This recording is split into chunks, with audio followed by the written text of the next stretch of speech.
ମୋର 2005 ପାର୍ଲାମେଣ୍ଟରେ ବିଲ୍ ଆଗତ ହୋଇ 2006 जो आमर पारित होता नरेगा कार्यक्रम एवं ताको 2009 मसीह महात्मा गांधी ग्रामीण निश्चित रोजगार योजना रूपे कार्यकारी करागला। समस्त भारत वर्ष से 90% दौला केंद्र सरकार तार अनुदान दौला, 10% दौला राज्य सरकार।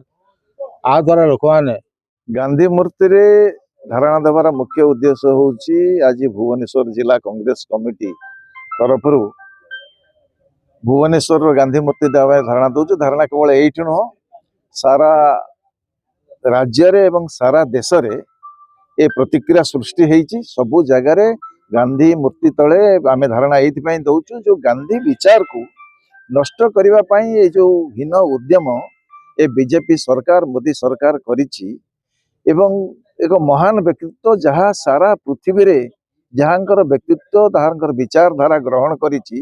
आज से विचारधारा को नष्ट करिवा पई संपूर्ण लोप करदेवा पई जो बीजेपी सरकार उद्यम करुची तार प्रतिवाद करुची। उदाहरण स्वरूप केवल जो बीबीजी रामजी ना रे मनरेगा काम जो जहाँ महात्मा गांधी को ना रे हेतिला ताकू जेभली भाव में विकृत करा जायछि, साधारण जनता को विभ्रांत करछि, तार उद्देश्य थिला एतु स्पष्ट जना पड़ुछि ये होछि एक गणतंत्र विरोधी सरकार, संविधान विरोधी सरकार एवं साधारण गरीब खटिकिया मूलिया जो मानक पई महात्मा गांधी कर्म नियुक्ति योजना करा जायतिला, जहां को संवैधानिक अधिकार दिया जायतिला, सेही मानक ताकू छड़े नवा पई ये जो उद्यम करा जाय। आ द्वारा गरीब जनता जी गाँ गहली रे रही रोजगार पाउ नथिले, जहाँ फल से देश छाड़ी जाउथिले, राज्य छाड़ी जाउथिले, घर छाड़ी जाउथिले एवं अत्यंत निर्यातनार शिकार करथिले। आपण माने सुनिथिबे जे प्रवासी श्रमिक माने किभली भाव में निर्यातित होउचंती, ताहा अधिकरु अधिक वृद्धि पाइब।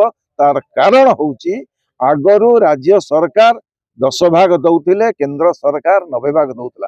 प्रथम कथा ए महात्मा गांधी कर्म नियुक्ति योजना रे जहाँ जेतिकी अनुदान दिया जाउथला ताकू कमी दिया जाइछि।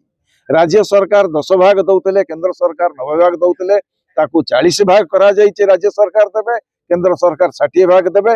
राज्य सरकार सेतिक अनुपातिक 40 भाग अर्थ जोगई परिबे नहीं, जहा द्वारा ये कार्य व्याहत हबो।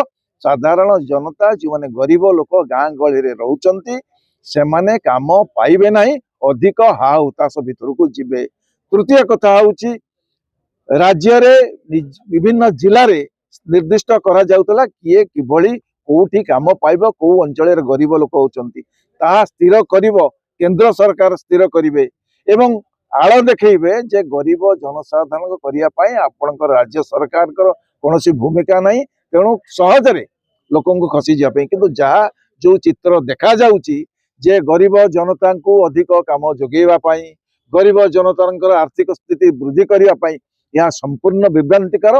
कारण ये सरकार टा केवल निज पब्लिसिटी रे निज आत्म प्रचार रे केवल चली जहाँ ऊपर को देखा जाउची ताहा सत्य नुहे।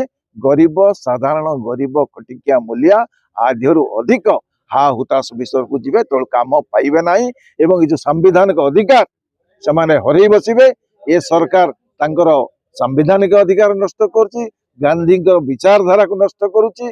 सारा भारत वर्ष रे साधारण जनतार ये जो प्रतिक्रिया सृष्टि होईची, आगामी दिन रे याकू जदि परिवर्तन न करा जाए, जेभली भाव में 3टी कला कृषि आईन की प्रत्याहार सरकार कला, ये आंदोलन से भली स्तर को जीव। ये बीजेपी सरकार फासीवादी सरकार पुंजीपति मानकर टंकारे चलुथिबा सरकार रो अवसान घटिबो। ये आईन रो पुणी परिवर्तन नाम परिवर्तन करा जाई, पुणी जहाँ थिला महात्मा गांधी कर्म नियुक्ति योजना तार